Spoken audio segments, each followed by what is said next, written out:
सुबह जैसे ही आसमान रोशन हुआ, जबकि पूरा फेदर शहर भोर से पहले के अंधेरे में छिपा हुआ था, सिल्वर मून सेक्ट में बाहरी शिष्य राघव, आज तुम्हारे डैनेटियन के फटने के कारण तुम अब मार्शल आर्ट का अभ्यास करने में सक्षम नहीं हो। इसलिए तुम्हें अपने पूरे जीवन में हमारे सिल्वर मून सेक्ट के आसपास के क्षेत्र में आधा कदम भी रखने की अनुमति नहीं है। लगभग 50 से 52 वर्ष की आयु के एक बूढ़े व्यक्ति ने ग्रैंड एल्डर की सीट पर बैठे हुए कठोर स्वर में कहा। उसके आसपास कई अन्य बुजुर्ग उपस्थित थे और मुख्य सीट पर सेक्ट लीडर बैठा था और ग्रैंड एल्डर जो कह रहा था उसे सुन रहा था। उनके सामने लगभग 15 वर्ष का एक युवक घुटने टेक रहा था। लेकिन ग्रैंड एल्डर, मेरा डैनेटियन इसलिए टूटा क्योंकि मैं औषधि उद्यान की रक्षा कर रहा था और ये आपके शिष्य अर्णव थे जिन्होंने एक कोर शिष्य की मदद से मेरा डैनेटियन तोड़ दिया। आपको उन्हें दंडित करना चाहिए, मुझे नहीं, राघव ने कहा।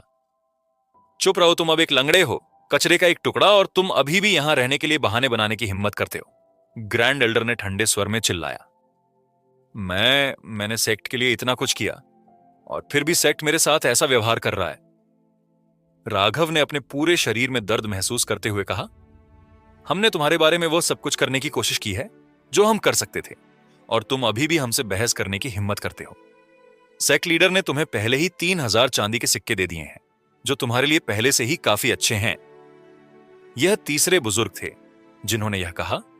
सेक्ट लीडर एल्डर अमरकांत, मैं राघव एक बच्चे के रूप में यहां पला बढ़ा हूं, लेकिन पता चला कि तुम इतने ठंडे दिल वाले थे।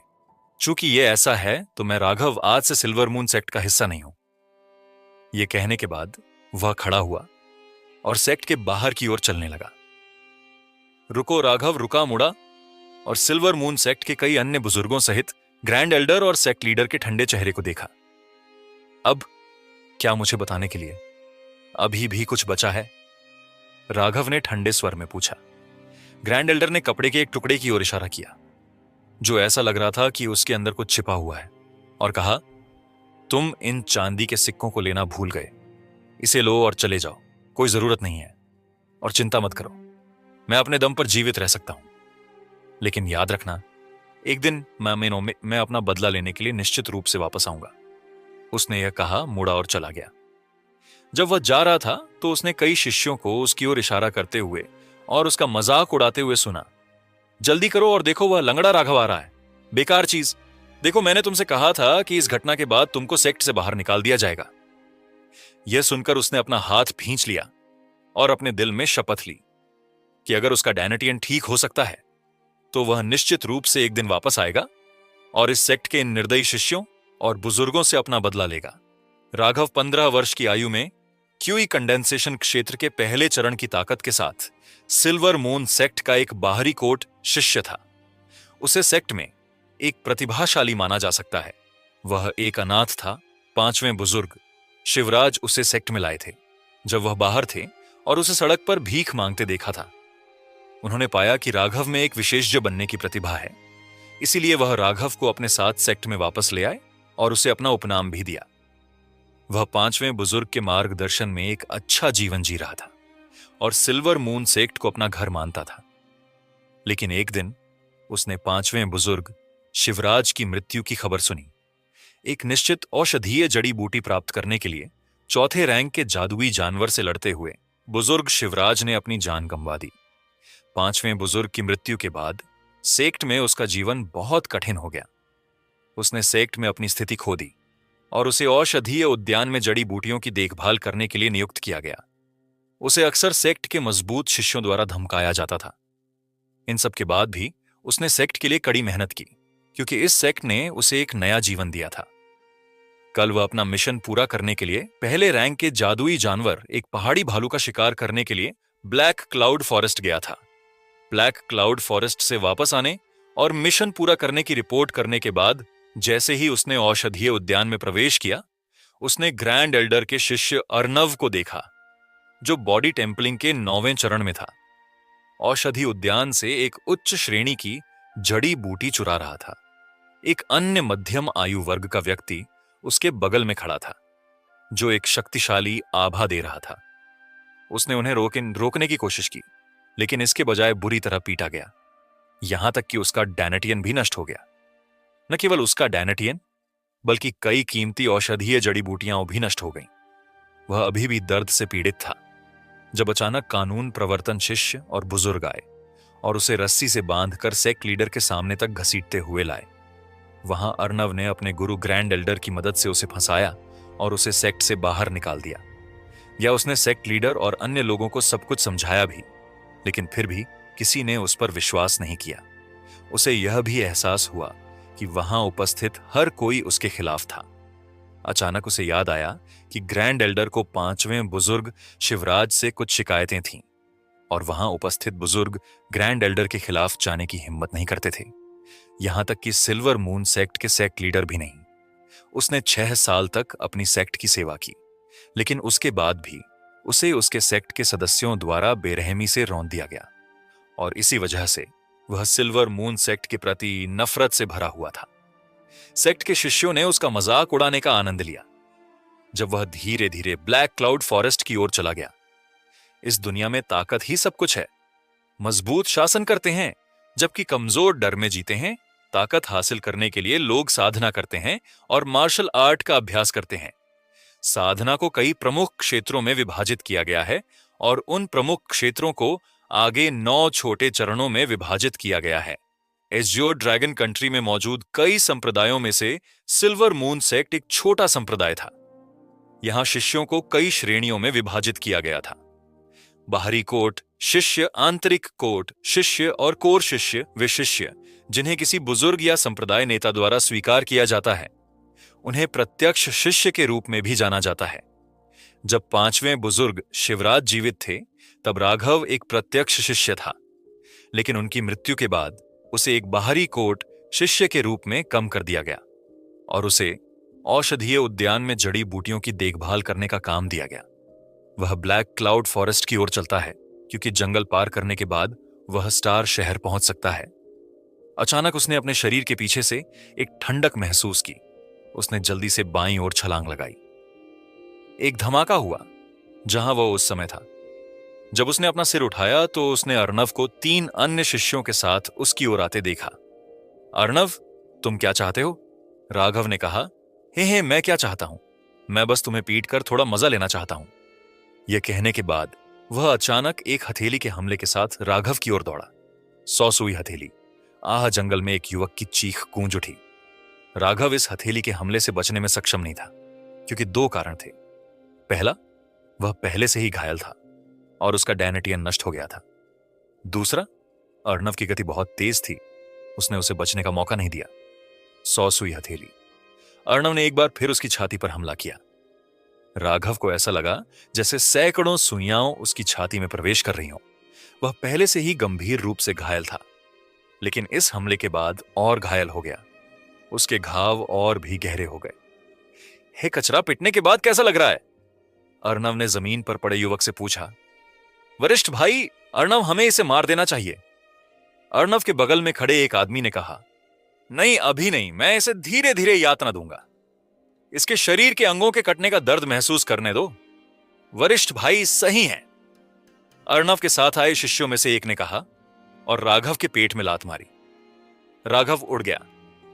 उसने खून का एक बड़ा घूंट उल्टी कर दिया। अर्नव, मुझे अभी मार डालो। यदि किसी भी तरह से मैं जीवित रहता हूं तो मैं तुम्हें मार डालूंगा, राघव ने कहा। वह यहां मरने को तैयार नहीं था। उसने यहां से भागने का तरीका सोचना शुरू कर दिया। वह एक निश्चित दिशा में दौड़ा और सोचा कि उसे कुछ ऐसा मिलेगा जो अर्नव और उसके अनुयायियों से छुटकारा पाने में उसकी मदद कर सके। हे कचरा, तुम कहां भाग रहे हो? अर्नव ने उसका पीछा करना शुरू कर दिया। राघव अचानक रुक गया क्योंकि उसके सामने एक गहरी खाई थी। वह एक चट्टान के ऊपर था। अब तुम्हें पता है कि तुम मुझसे भाग नहीं सकते। वो तो एक खाई है, इसीलिए तुम अपने ट्रैक पर रुक गए।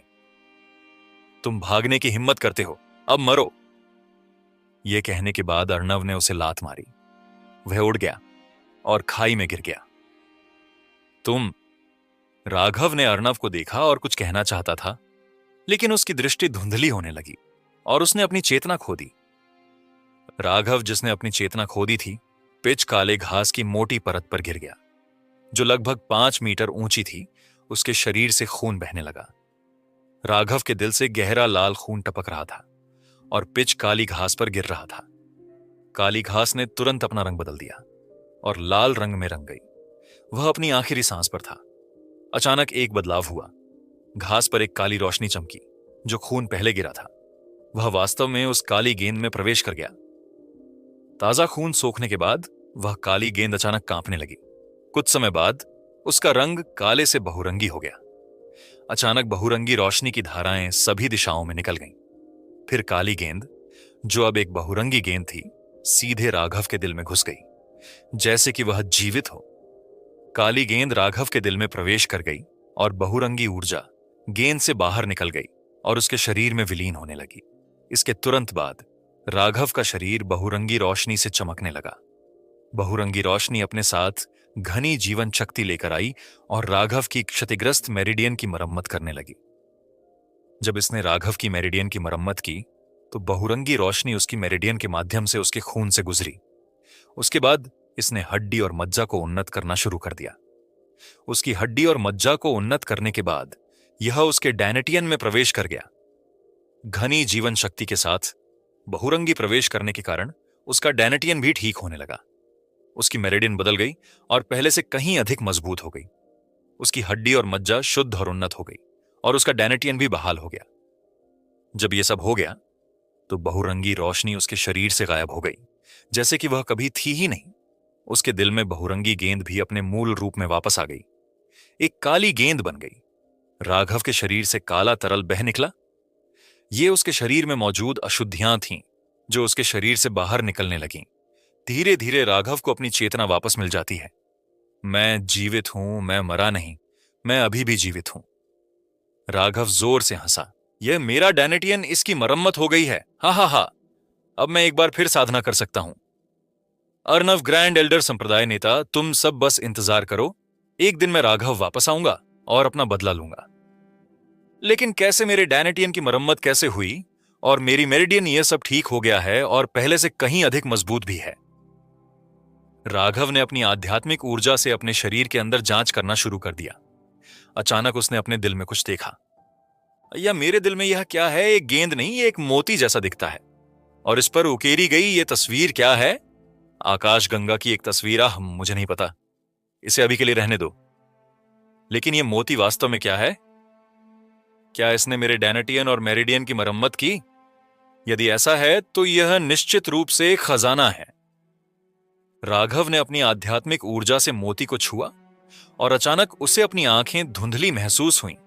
और जब सब कुछ साफ हो गया तो उसने खुद को एक दूसरी दुनिया में पाया। राघव बिना किसी कारण के एक सुंदर घास के मैदान के केंद्र में था। वहां एक जंगल, पहाड़, एक बहुत बड़ी नदी, बहुत सुंदर फूलों से घिरा एक बड़ा घास का मैदान और शुद्ध जेड से बना एक रास्ता था जो 4 दिशाओं में जाता था। उसने जेड पथ को देखा जो 4 अलग अलग दिशाओं में जा रहा था। जेड पथ जो बाईं दिशा में जा रहा था वह पहाड़ों और नदियों की ओर जा रहा था।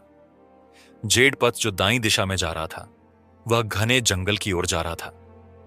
उसे नहीं पता था कि जेड पथ जो उसकी पिछली दिशा में जा रहा था वह कहां जाता है, क्योंकि यहां से कुछ भी दिखाई नहीं दे रहा था। और यही बात जेड पथ के लिए भी थी जो सीधे जा रहा था। उसने जेड पथ पर चलना शुरू कर दिया जो सीधे उस जगह से जा रहा था जहां वह खड़ा था, जबकि वह अपने सामने के नजारे का आनंद ले रहा था। यह क्या हो रहा है? मैं वास्तव में कहां हूं? राघव सोचने लगा। जब वह जागा तो उसने खुद को एक पिच काले क्षेत्र में पाया जहां वह कुछ भी नहीं देख सकता था। उसके बाद उसे पता चला कि वह मरा नहीं है बल्कि जीवित है, और यहां तक कि उसकी क्षतिग्रस्त मेरिडियन और डैनेटियन की मरम्मत भी हो गई है। उसके दिल में आकाश गंगा या कुछ और की तस्वीर वाला एक अजीब मोती मौजूद था।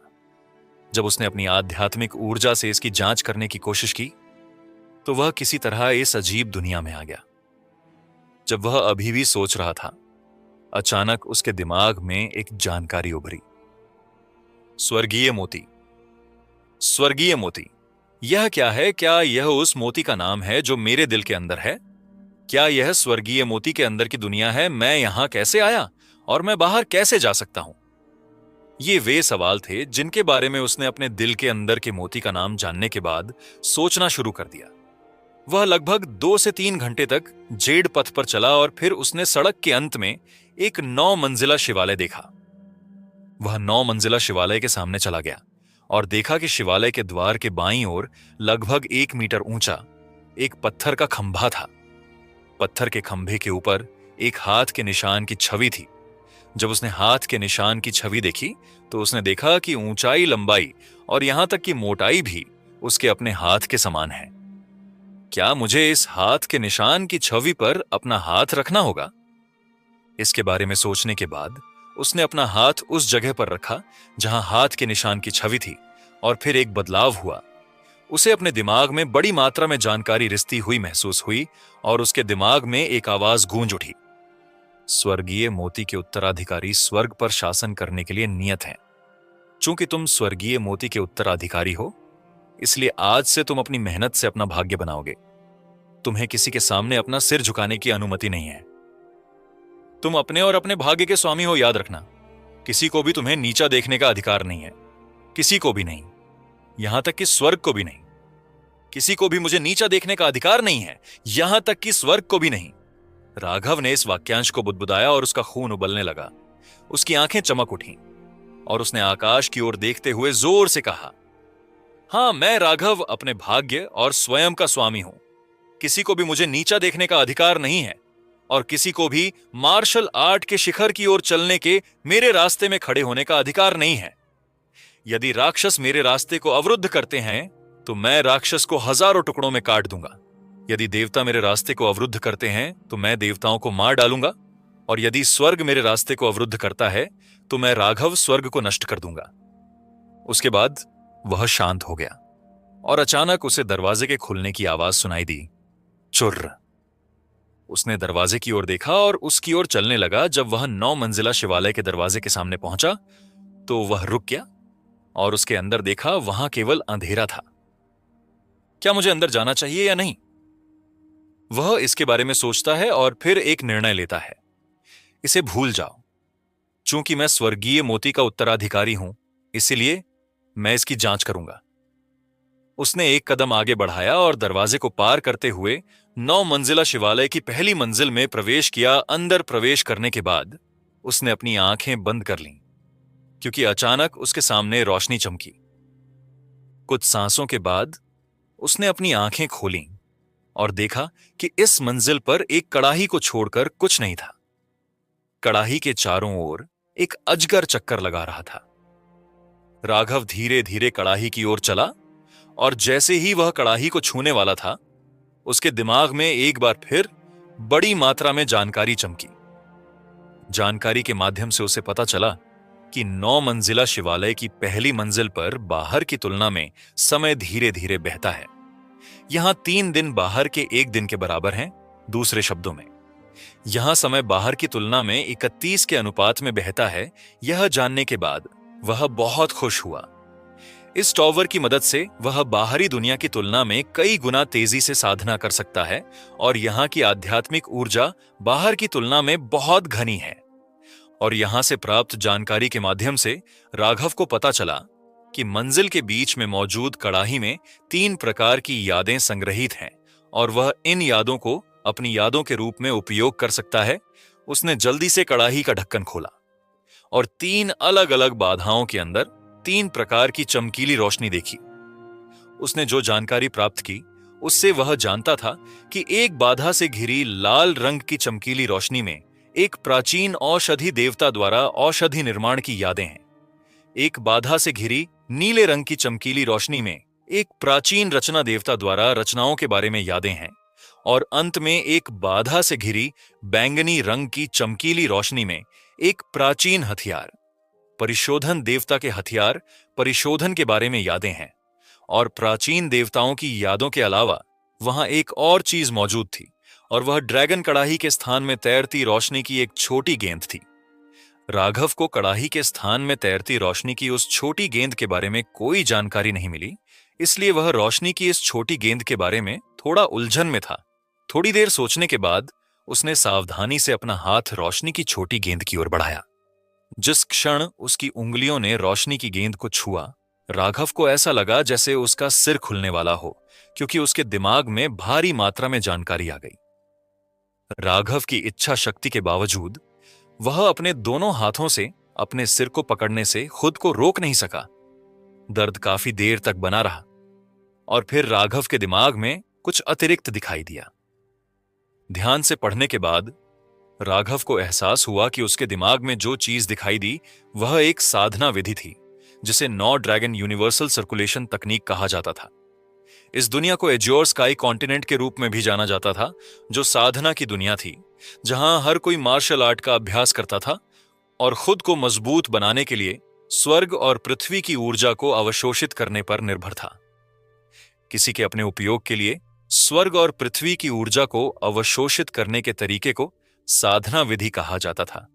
एक तकनीक जो किसी के शरीर में आध्यात्मिक ऊर्जा को एक शक्तिशाली हमला करने की शक्ति के रूप में उपयोग करती है, उसे मार्शल आर्ट तकनीक या युद्ध कौशल कहा जाता था। इससे कोई फर्क नहीं पड़ता कि यह साधना तकनीक थी या युद्ध कौशल, वे सभी 4 स्तरों में विभाजित थे। पीला गूढ़ पृथ्वी और स्वर्ग। पीला रैंक सबसे निचला और स्वर्ग रैंक सबसे ऊंचा था। प्रत्येक स्तर को आगे 3 स्तरों में विभाजित किया गया था, निम्न, मध्यम और उच्च रैंक।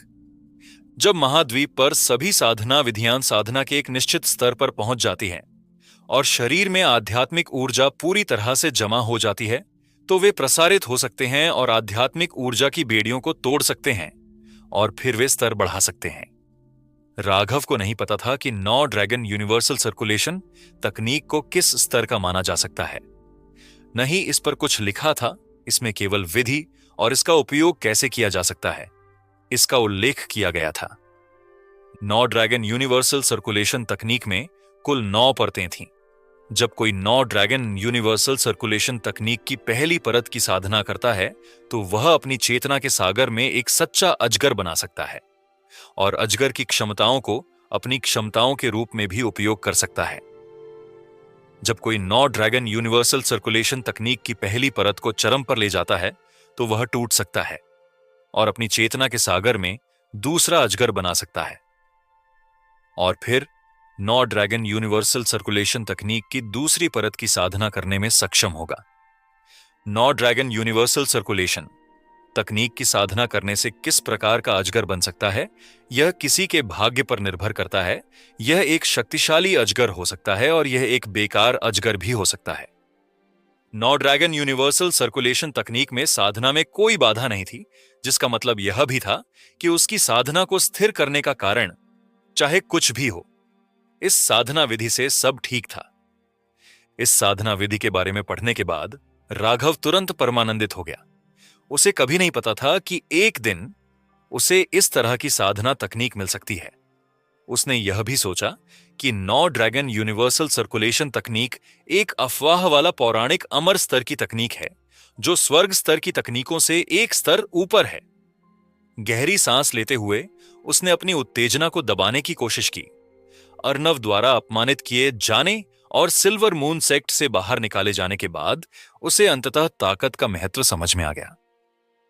जब उसकी भावनाएं पूरी तरह से शांत हो गईं, तो राघव 9 मंजिला शिवालय की पहली मंजिल पर पालथी मारकर बैठ गया।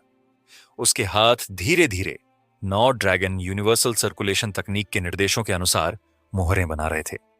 उसके डैनेटियन की मरम्मत के बाद वह केवल बॉडी टेम्पलिंग क्षेत्र के पहले चरण में था। उस मुहर के बनने के बाद आसपास के क्षेत्र की आध्यात्मिक ऊर्जा में उतार चढ़ाव होने लगा। उसका शरीर एक चुंबक की तरह था, क्योंकि इसने स्वर्ग और पृथ्वी की आध्यात्मिक ऊर्जा को अवशोषित किया था।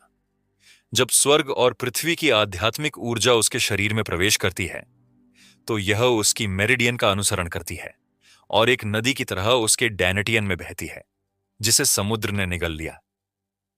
उसके डैनेटियन के अंदर पहले से ही आध्यात्मिक ऊर्जा का एक बादल था। 9 ड्रैगन यूनिवर्सल सर्कुलेशन तकनीक का पालन करते हुए बादल धीरे धीरे बड़ा और बड़ा होता गया, ठीक एक जार की तरह। जब अंदर बहुत अधिक आध्यात्मिक ऊर्जा थी, तो जार टूट गया और बिखर गया। ऊर्जा के बादल के बिखरने के बाद उसके डैनेटियन में आध्यात्मिक ऊर्जा बाहर निकलने लगी। राघव की मेरिडियन के साथ तेजी से पीछे की ओर बहने लगी। जैसे ही उसके डैनेटियन में आध्यात्मिक ऊर्जा उसके शरीर में वापस बहने लगी। राघव की मेरिडियन वास्तव में नग्न आंखों से दिखाई देने वाली गति से फैलने लगी। जैसे ही उसकी मेरिडियन फैली, राघव का शरीर लगातार मजबूत होता गया। आधी धूप बत्ती जलने में लगने वाले समय के बाद सारी आध्यात्मिक ऊर्जा उसके डैनेटियन में वापस आ गई और आध्यात्मिक ऊर्जा का यह बादल पहले की तुलना में कई गुना बड़ा था। राघव ने धीरे धीरे अपनी आंखें खोली और अविश्वास में अपने डैनेटियन को देखा। उसने अपने शरीर में उमड़ती शक्ति को महसूस किया और उसकी आंखें उत्साह से भर गईं। बॉडी टेम्पलिंग क्षेत्र का तीसरा चरण। वह सीधे बॉडी टेम्पलिंग क्षेत्र के पहले चरण से बॉडी टेम्पलिंग क्षेत्र के तीसरे चरण में कूद गया। एक मुक्के से 9 मंजिला शिवालय की पूरी पहली मंजिल पर एक विस्फोट गूंज उठा। यह बिल्कुल अकल्पनीय है कि बॉडी टेम्पलिंग क्षेत्र के तीसरे चरण में अभी अभी प्रवेश करने वाले किसी व्यक्ति के पास इतनी बड़ी शक्ति होगी। मेरे लिए बॉडी टेम्पलिंग के छठे या 7वें चरण के खिलाफ प्रतिस्पर्धा करना मुश्किल नहीं है। शांत होने के बाद उसने 9 ड्रैगन यूनिवर्सल सर्कुलेशन तकनीक को प्रसारित करना शुरू कर दिया। अब वह अपनी चेतना के सागर में एक सच्चा अजगर बनाना चाहता था, क्योंकि सच्चे अजगर को बनाने के बाद ही वह और भी मजबूत हो सकता था और उसके पास कुछ जीवन रक्षक क्षमताएं होंगी और वह और भी तेजी से साधना कर सकता था। 9 ड्रैगन यूनिवर्सल सर्कुलेशन तकनीक की प्रत्येक परत का अपना लाभ है। जैसे ही उसने स्वर्ग और पृथ्वी की आध्यात्मिक ऊर्जा को प्रसारित करना शुरू किया और 9 ड्रैगन यूनिवर्सल सर्कुलेशन तकनीक के अनुसार हाथ की मुहर बनाई, उसकी चेतना के सागर में एक अजगर की काल्पनिक रूपरेखा उभरने लगी। यह देखकर वह तुरंत उत्साहित हो गया। 9 ड्रैगन यूनिवर्सल सर्कुलेशन तकनीक की पहली परत की साधना करने से किस प्रकार का अजगर बनेगा, इसे भूल जाओ। मुझे उम्मीद है कि यह एक बहुत शक्तिशाली अजगर होगा ताकि मेरी ताकत एक बार फिर बढ़ सके। और हां, अजगरों की क्षमताएं भी हैं। मैं इससे किस प्रकार की क्षमताएं प्राप्त कर सकता हूं? थोड़ी देर सोचने के बाद वह एक बार फिर शांत हो गया और 9 ड्रैगन यूनिवर्सल सर्कुलेशन तकनीक के अनुसार अजगर बनाना शुरू कर दिया। जैसे जैसे समय बीतता गया, काल्पनिक अजगर अधिक से अधिक वास्तविक होने लगा। सबसे पहले इसने अपनी पूंछ बनाई और फिर अपना पेट, उसके बाद अपने पंख और पंजे और धीरे धीरे अजगर का सिर बनने के बाद अनगिनत तराजू उसके पूरे शरीर पर उभरने लगे। पता नहीं कितना समय बीतने के बाद काल्पनिक अजगर अंततः ठोस होने लगा और वास्तविक बन गया। राघव वर्तमान में 9 ड्रैगन यूनिवर्सल सर्कुलेशन तकनीक को पूरी लगन से प्रसारित कर रहा था, बाहरी दुनिया से बिल्कुल अनजान। सिल्वर मून सेक्ट गुरुजी, क्या यह सच है हमारे एजियोर ड्रैगन कंट्री के शाही शहर के प्रथम श्रेणी के संप्रदाय एक प्रतियोगिता का आयोजन कर रहे हैं और शीर्ष 10 को उस संप्रदाय को चुनने का अधिकार होगा जिसमें वे प्रवेश करना चाहते हैं? अर्णव ने अपने सामने एक शानदार कुर्सी पर बैठे एक बूढ़े व्यक्ति से पूछा, जो धीरे धीरे चाय की चुस्की ले रहा था। वह सिल्वर मून सेक्ट के ग्रैंड एल्डर महेंद्र सिंह थे। हाँ, एक महीने बाद प्रतियोगिता शुरू होगी। हमें प्रतियोगिता से कम 2 दिन पहले वहां पहुंचना होगा। आखिरकार हमें प्रतियोगिता के लिए पंजीकरण भी कराना होगा। प्रतियोगिता शुरू होने से 24 घंटे पहले पंजीकरण समाप्त हो जाएगा। प्रतियोगिता में अच्छा प्रदर्शन करने और वहां मौजूद प्रतियोगिता आयोजकों या संप्रदाय सदस्यों की नजरों में आने के लिए याद रखें। प्रतियोगिता में शीर्ष 100 शाही शहर के 5 महान संप्रदायों में प्रवेश करेंगे और शीर्ष 10 को उस संप्रदाय को चुनने का अधिकार दिया जाएगा जिसमें वे प्रवेश करना चाहते हैं। ग्रैंड एल्डर महेंद्र सिंह अपने प्रत्यक्ष शिष्य अर्णव को प्रतियोगिता के बारे में बताते हुए अधिक से अधिक उत्साहित हो गए।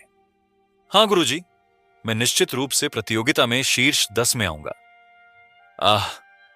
हां गुरुजी, एक और बात, हम शाही शहर जाने के लिए कब निकलेंगे? हम लगभग आधे महीने बाद।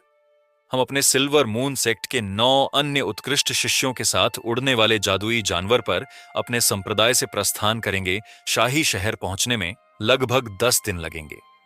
हम प्रतियोगिता शुरू होने से 5 दिन पहले वहां होंगे। ग्रैंड एल्डर महेंद्र सिंह ने चाय की चुस्की लेते हुए यह कहा। हां गुरुजी, मैं समझ गया। अर्णव ने अपने गुरु सिल्वर मून सेक्ट के ग्रैंड एल्डर के सामने दोनों हाथों को जोड़कर यह कहा, हाँ, हम अब जाओ, अपनी साधना पर ध्यान केंद्रित करो और इन 10 दिनों में क्यूई कंडेंसेशन क्षेत्र में प्रवेश करने की कोशिश करो। यह बैरियर ब्रेकिंग पिल लो। मैं इन 10 दिनों में तुम्हारी यथासंभव मदद करूंगा, ग्रैंड एल्डर ने कहा और अर्नव को एक गोली की बोतल फेंक दी। अर्नव ने उत्साहपूर्वक गोली की बोतल पकड़ी, ग्रैंड एल्डर के सामने झुका और चला गया 9 मंजिला शिवालय की पहली मंजिल पर। राघव 9 ड्रैगन यूनिवर्सल सर्कुलेशन तकनीक के अनुसार आध्यात्मिक ऊर्जा को प्रसारित कर रहा था और हाथ की मोहरें बना रहा था। गर्जन। एक जोर से अजगर की गर्जना अचानक राघव की पूरी चेतना के सागर में गूंज उठी। क्या एक सच्चा अजगर ऐसा दिखता है? राघव, जो अपनी पहली अजगर बनाने के लिए बहुत मेहनत कर रहा था, ने अपनी चेतना के सागर के अंदर देखा और एक पौराणिक दिव्य जानवर, एक सच्चे अजगर को अपने पंख फैलाकर पूरी चेतना के सागर में गर्व से उड़ते हुए देखा। उस अजगर का शरीर शुद्ध काला था, जिसके काले तराजू पर सुंदर सुनहरी रेखाएं उकेरी हुई थीं। यह एक पौराणिक सच्चे अजगर की तरह प्रभावशाली लग रहा था। अचानक उस अजगर ने राघव को देखा, वह उसकी ओर उड़ने लगा और उसके सामने उतर गया। राघव के दिमाग में वह दृश्य ऐसा था जैसे कोई भगवान उसके सामने उतर आया हो। अजगर ने अपनी बड़ी सुनहरी आंखों से राघव की आंखों में देखा और अचानक उसकी आंखों से रोशनी की एक किरण निकली और राघव के भौं के बीच में प्रवेश कर गई। राघव दर्द से कराह उठा और एक बार फिर राघव के दिमाग में एक निश्चित मात्रा में जानकारी दिखाई दी। स्वर्ग भक्षक दिव्य अजगर, स्वर्ग और पृथ्वी को निगल लो और इसे अपने लिए उपयोग करो। स्वर्ग भक्षक दिव्य अजगर, जैसा कि इसके नाम से पता चलता है, एक दिव्य अजगर था, एक किंवदंती का अजगर। ये कुछ भी और सब कुछ निगल सकता है। पूरे स्वर्ग और पृथ्वी में ऐसा कुछ भी नहीं है जिसे स्वर्ग भक्षक दिव्य अजगर निगल नहीं सकता है। यह स्वर्ग और पृथ्वी को भी निगल सकता है, लेकिन इसके लिए एक निश्चित शर्त है। इसकी कई क्षमताएं हैं, लेकिन राघव स्वर्ग भक्षक दिव्य अजगर की केवल 2 क्षमताओं का उपयोग कर सकता है। पहला, निगलने की क्षमता। चूंकि राघव की ताकत अभी भी बहुत कमजोर थी, इसीलिए वह केवल सीमित चीजों को निगल सकता है। लेकिन एक फायदा है, और वह यह था कि जब वह किसी को मारता है तो उस व्यक्ति की 30% आध्यात्मिक ऊर्जा वह निगल सकता है। लेकिन शर्त यह है कि उसे मारना होगा और फिर निगलना होगा। दूसरा, वह अपनी पीठ के पीछे अजगर के पंखों की एक जोड़ी बना सकता है और इसे अपने लिए उपयोग कर सकता है। वह इन पंखों का उपयोग करके उड़ सकता है और हमला कर सकता है। सामान्य तौर पर केवल मार्शल सम्राट क्षेत्र का एक विशेषज्ञ ही उड़ सकता है, लेकिन अब राघव स्वर्ग भक्षक दिव्य अजगर के पंखों का उपयोग करके उड़ सकता है। राघव इन 2 क्षमताओं को पाकर बहुत उत्साहित हो जाता है। वह जिस व्यक्ति को मारता है उसकी 30% आध्यात्मिक ऊर्जा को मारने के बाद निगल सकता है। बेशक वह निर्दोष को नहीं मारेगा और वह इस दुनिया में किसी भी चीज को निगल सकता है जिसमें आध्यात्मिक ऊर्जा है, यदि वह चाहता है। 9 ड्रैगन यूनिवर्सल सर्कुलेशन तकनीक की पहली परत को प्रसारित करने के बाद उसने बड़ी मुश्किल से खुद को शांत किया। आखिरकार इस प्रकार का सौभाग्य पाने वाला कोई भी व्यक्ति अतुलनीय रूप से उत्साहित हो जाएगा। स्वर्ग भक्षक दिव्य अजगर में कई अद्भुत क्षमताएं हैं, लेकिन राघव अपनी ताकत की कमी के कारण उनका उपयोग नहीं कर सकता है। उसके बाद वह अपनी चेतना के सागर से बाहर निकल गया। राघव ने अपनी आंखें खोली और 3 अलग अलग प्राचीन देवताओं की 3 यादें देखीं। कितना अफसोस है मेरे पास अभी पर्याप्त ताकत नहीं है, अन्यथा मैं कम से कम 3 यादों में से एक को अपने साथ मिला सकता था।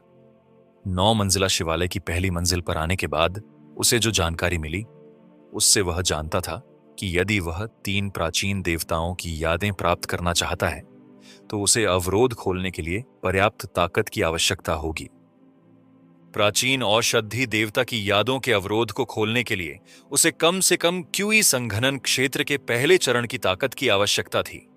प्राचीन गठन देवता की यादों के अवरोध को खोलने के लिए उसे कम से कम मूल कोर क्षेत्र के पहले चरण की ताकत की आवश्यकता थी। प्राचीन शिलालेख देवता की यादों के अवरोध को खोलने के लिए उसे कम से कम मार्शल किंग क्षेत्र के पहले चरण की ताकत की आवश्यकता थी। अभी राघव केवल शारीरिक तपन क्षेत्र के तीसरे चरण में था। यदि वह 3 अवरोधों में से किसी एक को खोलना चाहता है तो उसे कड़ी मेहनत करनी होगी और ताकत हासिल करनी होगी। एजोर स्काई महाद्वीप में केवल ताकत मायने रखती है।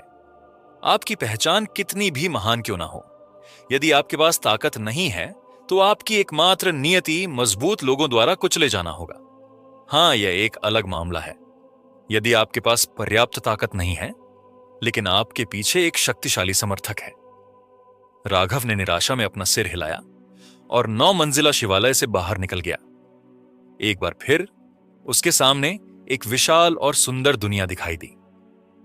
पत्थर के स्तंभ पर हाथ रखने के बाद उसे जो जानकारी मिली उससे वह जानता था कि इस विशाल दुनिया और यहां तक कि 9 मंजिला शिवालय का उपयोग अंदर चीजें संग्रहित करने के लिए किया जा सकता है।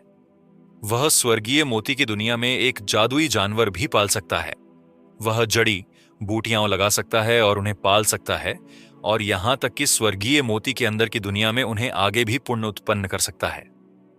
एज्योर स्काई महाद्वीप में भंडारण बैग नामक एक उपकरण है। यदि कोई चाहे तो वह भंडारण बैग के अंदर कई चीजें संग्रहित कर सकता है। एक स्थानिक अंगूठी भी है। कोई भी स्थानिक अंगूठी के अंदर कई चीजें संग्रहित करता है। ऐसे उलिताया लेकिथानी अंगूठियां अरलहा एंकी की भीमाचूती है लिलो हेनरी सकता है और इसे उंगली पर पहन सकता है। लेकिन स्थानिक अंगूठियां बहुत दुर्लभ हैं और उनकी कीमत भी आसमान छूती है, इसीलिए बहुत कम लोग उन्हें खरीद सकते हैं। यदि कोई जीवित पौधे या जड़ी बूटी संग्रहित करना चाहता है तो उसे जीवन स्थानिक अंगूठी नामक एक विशेष स्थानिक अंगूठी की आवश्यकता होगी, लेकिन यह सामान्य स्थानिक अंगूठियों की तुलना में और भी दुर्लभ और महंगी है। राघव बहुत उत्साहित था। समय पर वह जोर से हंसता और आकाश की ओर चिल्लाता। यदि वहां कोई और आदमी मौजूद होता तो वह राघव को पागल कहता। मैं यहां से कैसे बाहर निकलूं? जैसे ही राघव यह सोच रहा था, उसकी आंखें अचानक धुंधली हो गईं, और जब उसके चारों ओर सब कुछ फिर से स्पष्ट हो गया तो उसने खुद को एक पिच काले वातावरण में पाया। वह जानता था कि वह उस खाई के तल पर है जिसे उसने पहले ब्लैक क्लाउड फॉरेस्ट के चट्टान से देखा था। अचानक राघव की पीठ पर सुंदर सुनहरी रेखाओं वाली काले अजगर के पंखों की एक जोड़ी दिखाई दी। उसने अपने अजगर के पंख फड़फड़ाए और आकाश में उड़ने लगा। जब वह चट्टान के शीर्ष पर पहुंचा तो वह उस पर उतर गया और जोर से हाँफने लगा। मेरी वर्तमान ताकत के साथ मैं लंबे समय तक अजगर के पंखों का उपयोग नहीं कर सकता। जब उसने थोड़ी देर के लिए अपनी सांस पकड़ी तो उसने एक बार फिर लिन स्टार सिटी की अपनी यात्रा शुरू की। धूम जैसे ही वह लिन स्टार सिटी की ओर चल रहा था, उसने एक विस्फोट सुना। क्या वहां कोई लड़ रहा है? चलो जाकर देखते हैं। युद्ध की आवाजों का पीछा करते हुए राघव जंगल में एक स्थान की ओर बढ़ा। उसके सामने की लड़ाई करीब और करीब होती जा रही थी। लकड़ियां और चट्टानें हर जगह उड़ रही थीं। कोई कल्पना कर सकता है कि लड़ाई कितनी तीव्र थी। थोड़ी देर बाद राघव की दृष्टि में एक विशाल राक्षस दिखाई दिया। यह एक मजबूत शरीर और घने भूरे फर वाला 3 मीटर लंबा भालू के आकार का जादुई जानवर था, तानाशाह भालू। राघव इतना चौंक गया कि उसकी आंखें गोल हो गईं। यह वास्तव में एक हिंसक भालू जानवर था। तानाशाह भालू एक तीसरे दर्जे का जादुई जानवर था। तीसरे दर्जे के जादुई जानवर मूल कोर क्षेत्र के विशेषज्ञों के बराबर थे। राघव को और भी आश्चर्यचकित करने वाली बात यह थी कि इस तानाशाह भालू से लड़ने वाली व्यक्ति यह लगभग 16 या 17 साल की एक युवती थी। वह हरे फूलों वाली पोशाक पहने हुए थी। वह बहुत सुंदर दिख रही थी। उसके जेड सफेद हाथ, लंबे पैर और गर्व भरे शिखरों की एक जोड़ी, कुल मिलाकर उसके पास एक आदर्श आकृति थी। यह दुनिया बहुत पागल है। राघव को विश्वास नहीं हो रहा था कि उसके सामने जो हो रहा है वह सच है। उसने सावधानीपूर्वक आसपास की जांच की और पुष्टि की कि लड़की वास्तव में बिना किसी सहायक के अकेली थी। यह विश्वास करना मुश्किल था कि 16 से 17 साल की लड़की में मूल कोर क्षेत्र की ताकत है। राघव खुद को हारा हुआ महसूस किए बिना नहीं रह सका। गर्जन तानाशाह भालू ने अपनी छाती पीटी और लगातार अपने पंखे जैसे पंजों से हमला किया। हर बार जब वह उतरता तो वह या तो एक पेड़ तोड़ देता या जमीन में एक गहरा गड्ढा बना देता। युवती एक कोमल तितली की तरह थी। क्योंकि उसने फुर्ती से हमले को चकमा दिया। उसके हाथ में एक पन्ना हरा लंबी तलवार थी। उसकी सफेद कलाई की हल्की लहर के साथ एक तेज तलवार क्यूई विशेष रूप से तानाशाह भालू की कमजोर आंखों, पेट और अन्य महत्वपूर्ण क्षेत्रों को लक्षित करती थी। धमाका तानाशाह भालू को तलवार क्यूई से एक घने पेड़ में तोड़ दिया गया। वह पेड़ कई टुकड़ों में टूट गया। थोड़ी देर बाद तानाशाह भालू का शरीर अलग अलग गहराई के घावों से ढक गया। टपकते खून ने उसके फर को लाल रंग में रंग दिया। अंधेरे में छिपे राघव ने चुपचाप अपना सिर हिलाया और साथ ही उसने सोचा, उफ, वह मुझसे केवल 1 या 2 साल बड़ी है और वह पहले से ही मूल कोर क्षेत्र की विशेषज्ञ है। जब लोग एक दूसरे से अपनी तुलना करते हैं तो वास्तव में गुस्सा आता है। मैं तुम्हारे साथ और समय बर्बाद नहीं करना चाहती। युवती ने हल्के से भौहें सिकोड़ी, क्योंकि वह अपने हाथ में तलवार लेकर तानाशाह भालू की ओर बढ़ी। उसने अपनी तलवार में अपनी आत्मा ऊर्जा डाली और तलवार पर सफेद पाले की एक परत दिखाई दी। जैसे ही तानाशाह भालू हमला करने वाला था, युवती के हाथ में हरी लंबी तलवार एक शूटिंग स्टार की तरह थी। सुध्वनि के साथ यह दोनों भालू के पंजों से गुजरी और दूसरे पक्ष के पेट में घुस गई। अच्छी तलवार कला। राघव प्रशंसा किए बिना नहीं रह सका। तानाशाह भालू अपनी आंखें खुली रखकर जमीन पर गिर जाता है। कुछ समय बाद वह मर गया। युवती तानाशाह भालू के पास गई और उसके सिर से कोर निकाला और लगभग 15 मिनट तक आराम करने के बाद वह चली गई। युवती के जाने के बाद राघव घने पेड़ के पीछे से चला और धीरे धीरे तानाशाह भालू के शव के पास पहुंचा। इधर उधर थोड़ी देर देखने के बाद उसने अपनी आत्मा ऊर्जा से तानाशाह भालू के शव को घेर लिया और उसे 9 मंजिला शिवालय की पहली मंजिल पर संग्रहित कर दिया। राघव की ताकत की कमी के कारण अन्य 8 मंजिलें अभी भी उसके लिए उपलब्ध नहीं हैं। जैसे ही वह 9 ड्रैगन यूनिवर्सल सर्कुलेशन तकनीक की अगली परत की खेती करेगा और आगे बढ़ेगा, वह 9 मंजिला शिवालय की अगली मंजिल में प्रवेश कर सकता है। 9 ड्रैगन यूनिवर्सल सर्कुलेशन तकनीक की 9 परतें 9 मंजिला शिवालय की 9 मंजिलों के अनुरूप हैं। जैसे ही वह 9 ड्रैगन यूनिवर्सल सर्कुलेशन तकनीक की विभिन्न परतों की खेती करता है, वह 9 मंजिला शिवालय की संबंधित मंजिल में प्रवेश कर सकता है और उस मंजिल का उपयोग अपनी इच्छानुसार कर सकता है। मैं तानाशाह भालू के शव को काफी पैसे में बेच सकता हूं। तानाशाह भालू के शव को संग्रहित करने के बाद जैसे ही वह जाने वाला था, उसने कुछ दूरी पर एक अपेक्षाकृत अस्पष्ट गुफा देखी। मृत तानाशाह भालू के बारे में सोचते हुए उसके दिमाग में एक अस्पष्ट उत्तर आया। यह गुफा तानाशाह भालू का घर थी। राघव सावधानीपूर्वक गुफा की ओर चला। गुफा के प्रवेश द्वार पर खड़े होकर एक शुद्ध गंध ने उस पर हमला किया। राघव ने भौहें सिकोड़ी और आगे बढ़ा। 10 मीटर के बाद गुफा के अंदर एक साधारण गुफा उसकी दृष्टि रेखा में दिखाई दी। गुफा का तापमान काफी कम था और जमीन पर कुछ लताएं थीं जो गुफा की दीवारों पर चढ़ रही थीं, और एक लता पर एक गहरा लाल फल उसका ध्यान आकर्षित कर रहा था। यह क्या है? राघव चौंक गया, फिर धीरे धीरे लता की ओर चला। फल एक शिशु की मुट्ठी जितना बड़ा था और वह चमक रहा था। राघव स्पष्ट रूप से फल से निकलने वाली आत्मा ऊर्जा के निशान को महसूस कर सकता था। आत्मा मूल फल 3 शब्द सीधे उसके दिमाग में आ गए।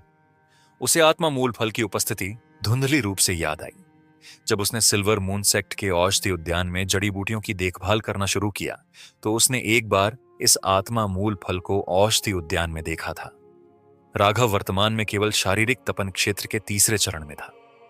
यदि उसने इस आत्मा मूल फल को निगल लिया तो वह किस स्तर तक पहुंचेगा? इसके बारे में सोचते हुए उसने आत्मा मूल फल को उसकी लता से सावधानी पूर्वक तोड़ लिया। इससे एक हल्की और सुंदर सुगंध निकली। राघव तुरंत जमीन पर पालथी मारकर बैठ गया और उसे निगल लिया। तुरंत बाद आत्मा मूल फल के भीतर निहित आत्मा शक्ति राघव के अंगों और हड्डियों में बहने लगी। उसका पूरा शरीर घने सुनहरे प्रकाश से बह रहा था। राघव ने अपनी आत्मा ऊर्जा को प्रसारित किया।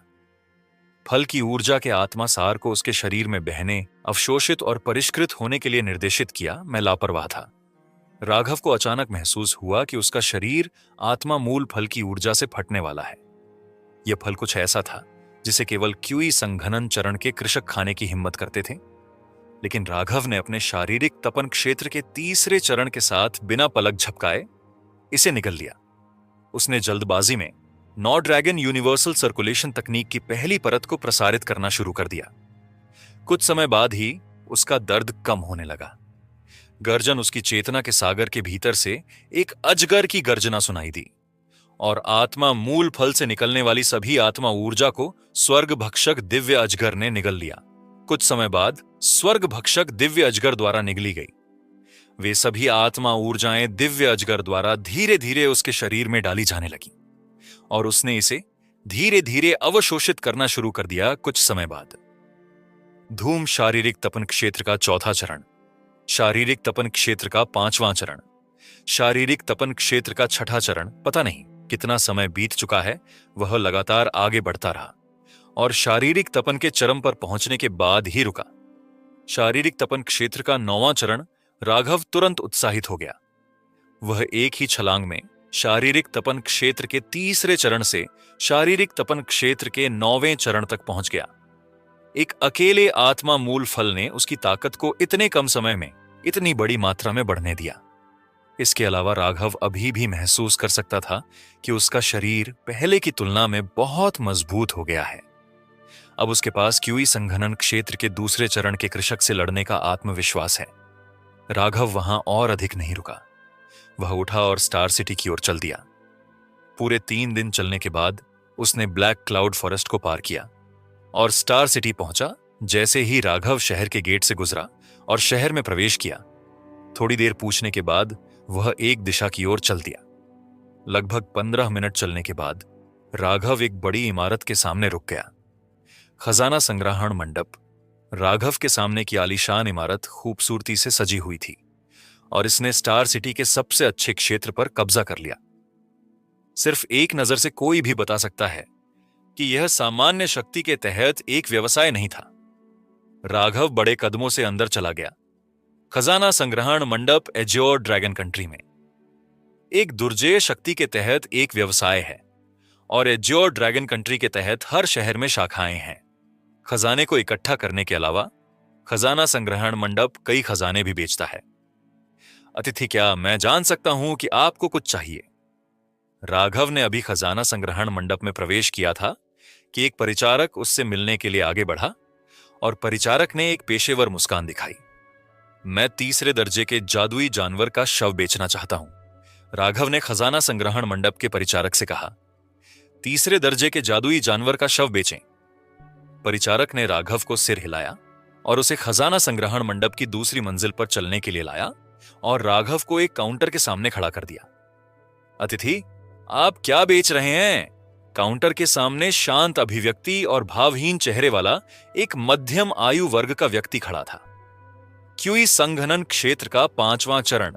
जब राघव की आध्यात्मिक शक्ति फैली तो उसने पहले संभव क्षण में मध्यम आयु वर्ग के व्यक्ति की साधना को देखा। तीसरे दर्जे के जादुई जानवर का शव। राघव ने दृढ़ता और निर्णायक रूप से बोलते हुए अपनी आंखें सिकोड़ी। तीसरे दर्जे के जादुई जानवर का शव। जब मध्यम आयु वर्ग के व्यक्ति ने राघव की बात सुनी तो वह चौंक गया और पूछा, अतिथि, क्या मैं जान सकता हूं कि आप किस प्रकार के जादुई जानवर का शव बेच रहे हैं? राघव ने तानाशाह भालू के शव को मध्यम आयु वर्ग के व्यक्ति के सामने रख दिया। स्थानिक अंगूठी तानाशाह भालू के शव के अचानक प्रकट होने से मध्यम आयु वर्ग का व्यक्ति चौंक गया और स्वाभाविक रूप से राघव की उंगली को देखने के लिए अपना सिर उठाया। खजाना संग्रहण मंडप में प्रवेश करने से पहले राघव ने अपनी उंगली पर एक सामान्य अंगूठी पहनी थी ताकि अगर वह स्वर्गीय मोती के अंदर की दुनिया से कुछ बुलाता है तो लोग सोचेंगे कि उसके पास एक स्थानिक अंगूठी है। और अब यह तरीका वास्तव में काम कर गया। उसके सामने के मध्यम आयु वर्ग के व्यक्ति ने सोचा कि उसके पास स्थानिक अंगूठी है और इसीलिए वह तानाशाह भालू के शव को अचानक बुलाने में सक्षम था। अतिथि, इस तानाशाह भालू के शव में कोई जानवर कोर नहीं है और चूंकि यह तीसरे दर्जे का जादुई जानवर है इसलिए हम आपको 1 लाख चांदी के सिक्के देंगे। क्या यह ठीक है? श्रीमान मध्यम आयु वर्ग के व्यक्ति ने कहा और राघव को देखा। यह ठीक है, ये रहे 1 लाख चांदी के सिक्के। अतिथि, क्या कोई और चीज है जिसके लिए आपको हमारी मदद चाहिए? मध्यम आयु वर्ग के व्यक्ति ने राघव को चांदी के सिक्कों का एक बैग देते हुए कहा। राघव ने खुशी खुशी चांदी के सिक्के स्वीकार किए और कहा, नहीं धन्यवाद। और फिर वह मुड़कर चला गया। राघव की पीठ को देखते हुए, जो पहले ही खजाना संग्रहण मंडप के गेट को पार कर चुका था, मध्यम आयु वर्ग के व्यक्ति ने एक लंबी सांस ली और फिर परिचारक से कहा, क्या देख रहे हो, काम पर जाओ, तुम्हें अपना हिस्सा मिल जाएगा। हां वरिष्ठ ली, धन्यवाद, परिचारक ने कहा और चला गया। खजाना संग्रहण मंडप से निकलने के बाद राघव ने एक सराय पाई, एक कमरा बुक किया और बिस्तर पर लेट गया और पिछले 5 दिनों में हुई हर चीज के बारे में सोचने लगा। सबसे पहले अर्णव ने औषधि उद्यान से एक जड़ी बूटी चुराई, फिर उसने उसे पीटा। उसके बाद अर्णव और उसके गुरु सिल्वर मून सेक्ट के ग्रैंड एल्डर महेंद्र सिंह ने उसे फंसाया और उसे संप्रदाय से बाहर निकाल दिया। जब वह स्टार सिटी जाने के लिए जंगल में चल रहा था तो अर्णव ने एक बार फिर उस पर हमला किया और उसे गहरी खाई में फेंक दिया। वहां उसे स्वर्गीय मोती नामक एक महान सौभाग्य प्राप्त हुआ। फिर स्वर्गीय मोती के अंदर की दुनिया, 9 मंजिला शिवालय और 3 प्राचीन देवताओं की 3 यादें, 9 ड्रैगन यूनिवर्सल सर्कुलेशन तकनीक, स्वर्ग भक्षक, दिव्य अजगर और उसकी दिव्य क्षमताएं। जब वह खाई से बाहर आया तो उसने तीसरे दर्जे के जादुई जानवर तानाशाह भालू से लड़ती हुई एक सुंदर लड़की को देखा और उसके बाद उसे उसका शव और आत्मा मूल फल मिला और वह शारीरिक तपन क्षेत्र के 9वें चरण तक पहुंच गया। इन कुछ दिनों में उसके साथ सब कुछ हुआ। ये कुछ दिन उसके लिए कुछ वर्षों जैसे थे। उसे यह भी नहीं पता था कि वह कब सो गया। वह अगले दिन ही जागा। लंबे समय तक नहाने के बाद वह सराय से बाहर आया और कुछ खाने पीने के लिए एक रेस्तरां में चला गया। उसे एक कोने में एक मेज मिली और वह बैठ गया। वेटर, मुझे अपना सबसे अच्छा व्यंजन और सबसे अच्छी शराब दो, राघव ने एक वेटर से कहा और अपने आसपास देखा। यह रेस्तरां थोड़ा भीड़ भाड़ वाला था। उसने सुना कि दूसरे क्या बात कर रहे थे। क्या आप जानते हैं कि शाही शहर के 5 महान संप्रदाय एक प्रतियोगिता आयोजित कर रहे हैं और शीर्ष 100 को 5 महान संप्रदायों में प्रवेश करने के लिए चुना जाएगा और शीर्ष 10 को उस संप्रदाय को चुनने का अधिकार दिया जाएगा जिसमें वे प्रवेश करना चाहते हैं। एक युवक ने अपने साथी से कहा, बेशक मुझे पता है, प्रतियोगिता आधिकारिक रूप से शुरू होने से पहले अब केवल 25 दिन बचे हैं और यदि आप इस प्रतियोगिता में भाग लेना चाहते हैं तो आपको पहले इस प्रतियोगिता के लिए पंजीकरण कराना होगा और प्रतियोगिता के 1 दिन पहले पंजीकरण समाप्त हो जाएगा। युवक के सामने बैठे दूसरे व्यक्ति ने कहा, हां, इस प्रतियोगिता में भाग लेने के लिए न्यूनतम योग्यता 16 वर्ष की आयु से पहले शारीरिक तपन क्षेत्र का 8वां चरण है। मैं प्रतियोगिता देखने के लिए वहां जाऊंगा। हां, मैं भी देखने के लिए जाऊंगा। यह सुनने के बाद राघव की आंखें चमक उठीं।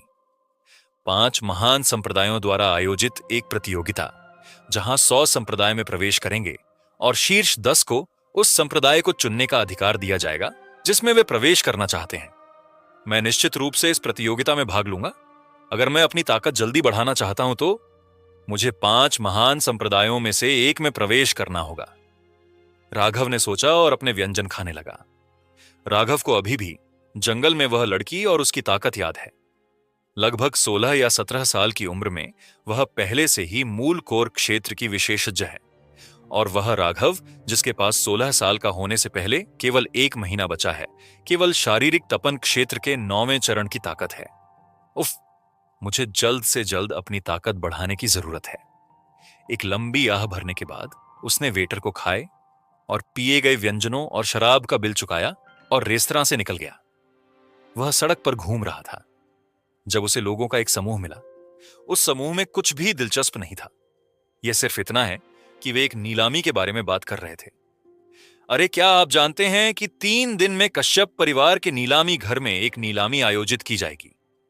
अपने 3 अन्य दोस्तों से 20 साल के एक युवक ने कहा, हां, और यह एक बड़े पैमाने की नीलामी होने जा रही है जो हर 6 महीने में केवल एक बार होती है।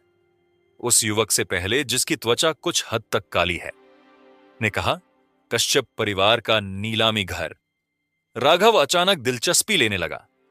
स्टार सिटी एक ऐसा शहर था जो ब्लैक क्लाउड फॉरेस्ट की सीमा पर स्थित था, इसीलिए निश्चित रूप से कुछ अच्छी चीजें बेची जाएंगी और यह एक बड़े पैमाने की नीलामी होने जा रही थी।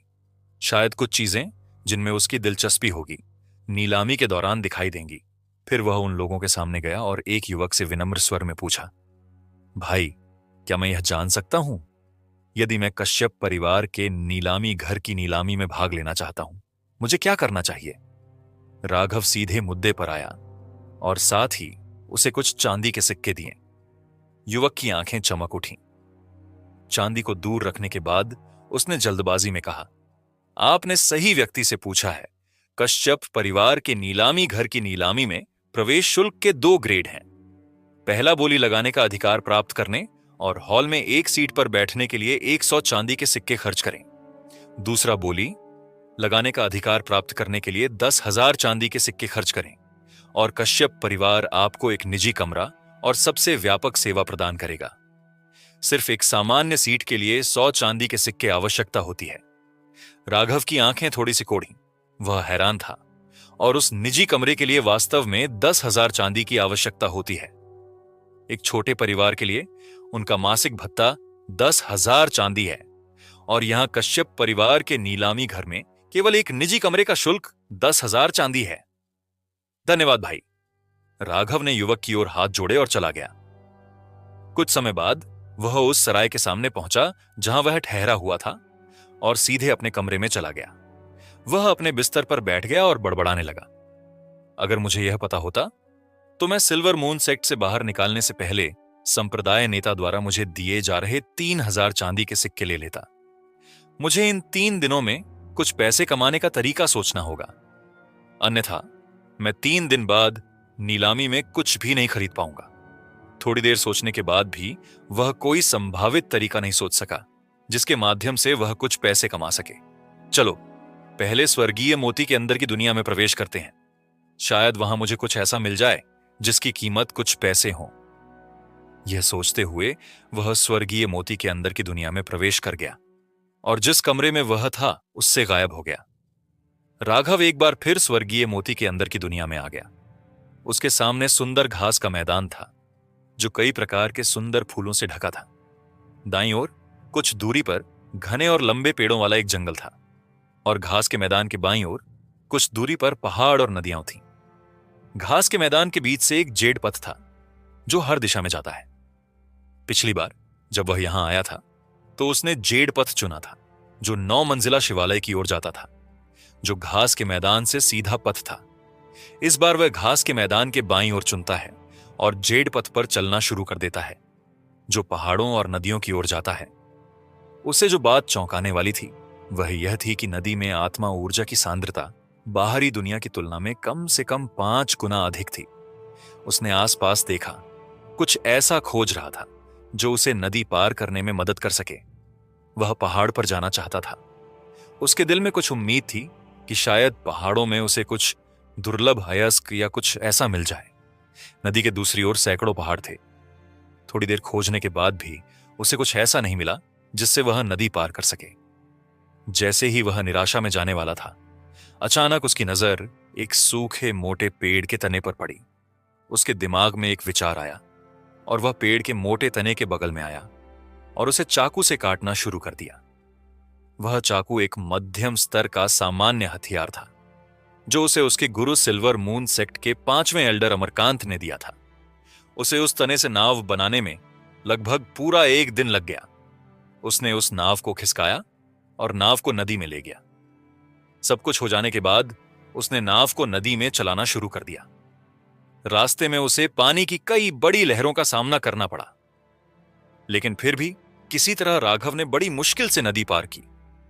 राघव ने अपनी नाव को नदी के किनारे पर पार्क किया और नाव से उतर गया। जब उसने मुड़कर देखा तो उसे बड़ी संख्या के बने में पहाड़ दिखाई दिए। राघव किसी भी पहाड़ की चोटी का पता भी नहीं लगा सका। पहाड़ बहुत ऊंचे थे। तो दोस्तों, ये थी आज की कहानी। उम्मीद है आपको ये नॉवेल एक्सप्लेनेशन पसंद आया होगा।